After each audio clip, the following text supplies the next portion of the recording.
آج ہے شعائر اسلام کا حق ادا کرنا کوئی معمولی چیز نہیں ہے، کوئی معمولی چیز نہیں ہے۔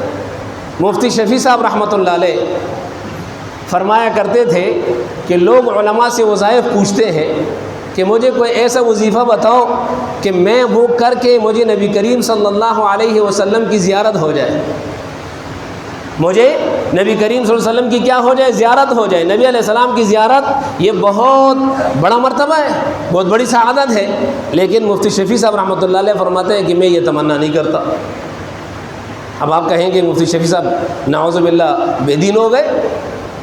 وہ کیا بتاتے ہیں کہ میں یہ تمنا نہیں کرتا کہ میں نبی کریم صلی اللہ علیہ وسلم کو خواب میں دیکھوں۔ کیوں نہیں کرتا وہ ذرا سنیں۔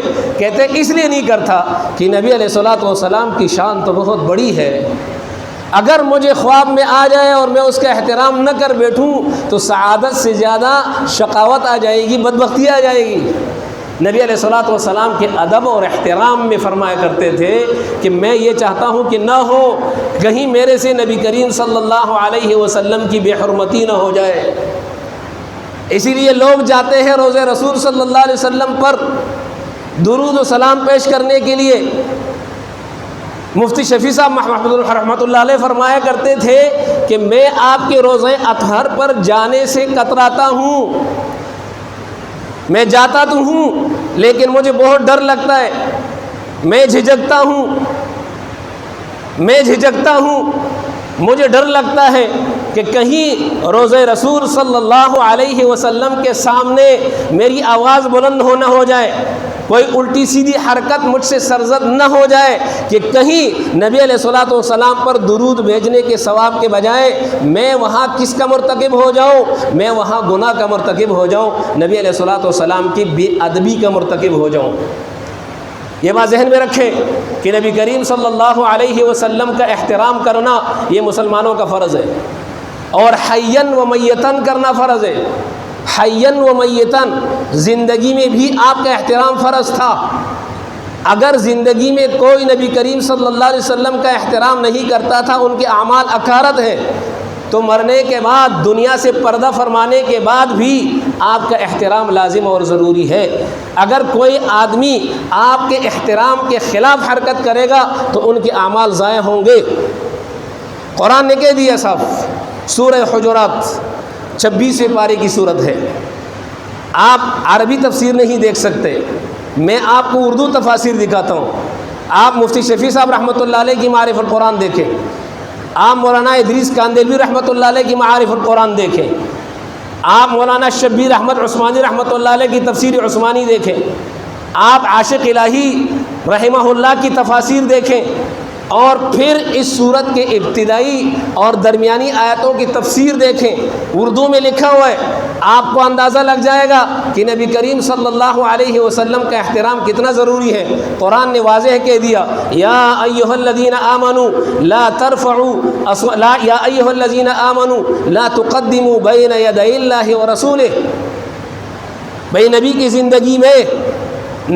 زندگی میں نبی کے بات کرنے سے پہلے کسی کو بات کرنے کا حق نہیں ہے، یہ بے ادبی ہے۔ آپ نبی کی بات کرنے سے پہلے بات کر لیں۔ واتقوا اللہ، اللہ سے ڈرو، وہ سننے والا ہے، وہ جاننے والا ہے۔ اور آپ صلی اللہ علیہ وسلم کے احادیث جو صحیح احادیث ہیں، ان احادیث کے مقابلے میں آدمی اپنی رائے کو ترجیح دے دے، یہ بھی لا تقدموا بین یدی اللہ ورسولہ کے زمرے میں آتا ہے۔ اور آگے کیا فرماتے ہیں؟ لا ترفعوا اصواتکم فوق صوت النبی، نبی علیہ الصلوۃ والسلام کی آواز پر آواز بلند نہ کرنا، نبی علیہ السلام کے سامنے اونچی آواز سے مت بولنا، یہ سوء ادب ہے۔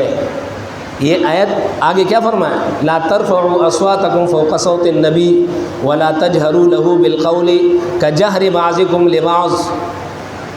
نبی علیہ الصلوۃ والسلام کی آواز کے اوپر آواز بلند نہ کرنا۔ جس طرح آپس میں تم ایک دوسرے کے ساتھ باتیں کرتے ہو تو کبھی بات کرنے میں آواز بلند ہو جاتی ہے، کبھی آواز بلند ہو جاتی ہے، تو ایسا نہ کرنا۔ کیوں؟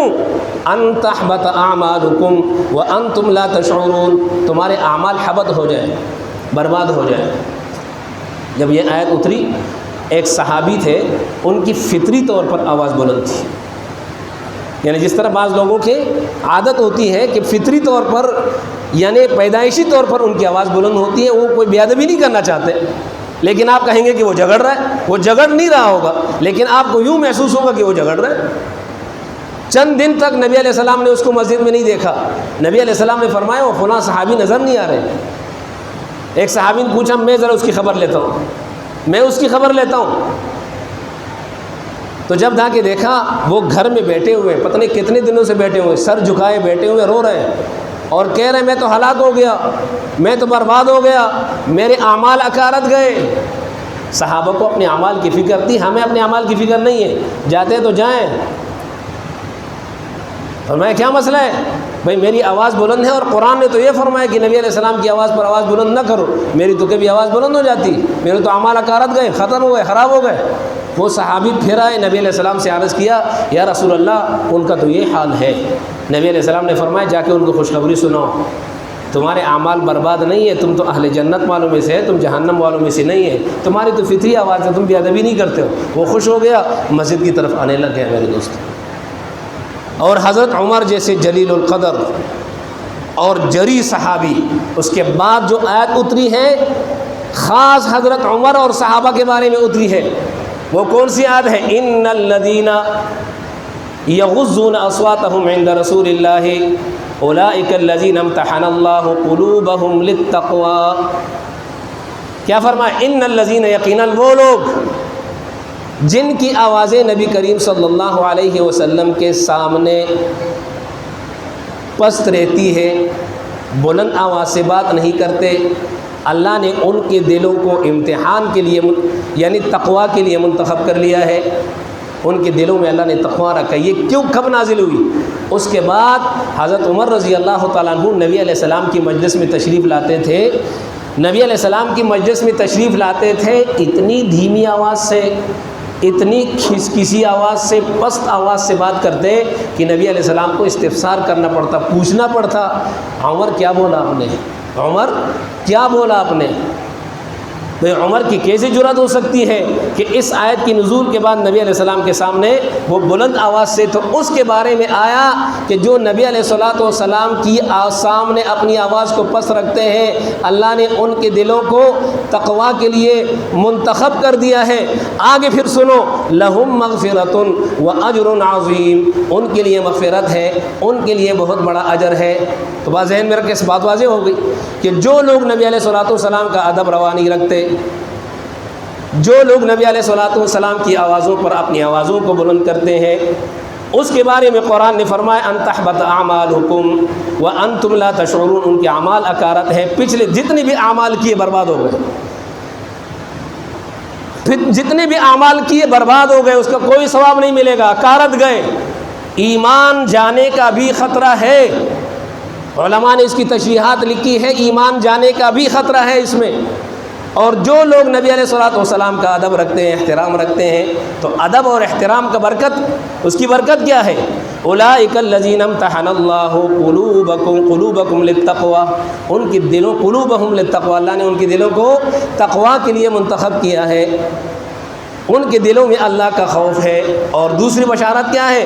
لہم مغفرۃ، ان کے اعمال اکارت نہیں ہے، اگر کہیں جہالت میں ان سے کہیں کمی کوتاہی ہوئی ہے تو اللہ تبارک و تعالیٰ ان کے لیے معافی کا اعلان کرتے ہیں، لہم مغفرۃ و معافی، اور ولہم اجر عظیم، اور ان کے لیے بہت بڑا اجر ہے۔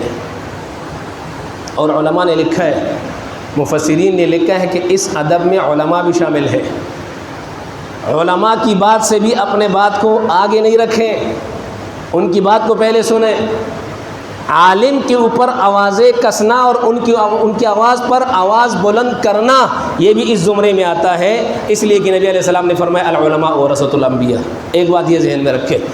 اور دوسری بات کہ جس طرح نبی علیہ السلام کی زندگی میں آپ کے سامنے آواز کو بلند کرنا جرم تھا، آپ صلی اللہ علیہ وسلم کی دنیا سے پردہ فرمائے جانے کے بعد آپ کے روزہ اطہار کا بھی یہی ادب علماء نے لکھا ہے کہ آپ کے روزہ اطہر کا بھی یہی ادب روا رکھنا ہر مسلمان کا فرض ہے۔ ہر مسلمان کا کیا ہے؟ فرض ہے کہ وہاں اپنی آواز کو بلند نہ کرے۔ یہی سورہ حجرات کی آیات ہے۔ اللہ تبارک و تعالی ہمیں احترام کے ساتھ بار بار نبی کریم صلی اللہ علیہ وسلم کے روزہ اطہر کی زیارت نصیب فرمائے۔ جو لوگ وہاں گئے ہیں، میں نے خود دیکھے جہاں نبی کریم صلی اللہ علیہ وسلم کا روزہ ہے اور جس دروازے سے آپ نبی علیہ السلام پر سلام پیش کرنے کے لیے داخل ہوتے ہیں، اس دروازے پر اوپر لکھا ہوا ہے، موٹی آیت، موٹے الفاظ سے لکھا ہے، واضح الفاظ سے لکھا ہے، لا ترفعوا اصواتکم فوق صوت النبی، نبی علیہ السلام کی آواز پر آواز بلند نہ کرو۔ یعنی یہ لکھنے کا مطلب کیا ہے؟